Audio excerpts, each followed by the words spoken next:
Hello गाईस, मी चालली आता घरी म्हणून कार मध्ये बसली आहे की मला कार लय आवडते आणि याच्यात थंडी आवाज येते. तुम्हाला बी कार पाहिजे तुमच्या मामासोबत सांगा.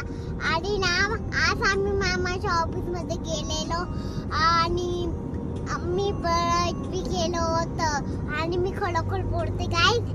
आणि माझी आजी हाय, माझे बाबा आणि हे अंकल गाडी चालवतात आणि गाडी चालता माझा मामा व्हिडिओ बनवतात. मस्त थंडावा लागते.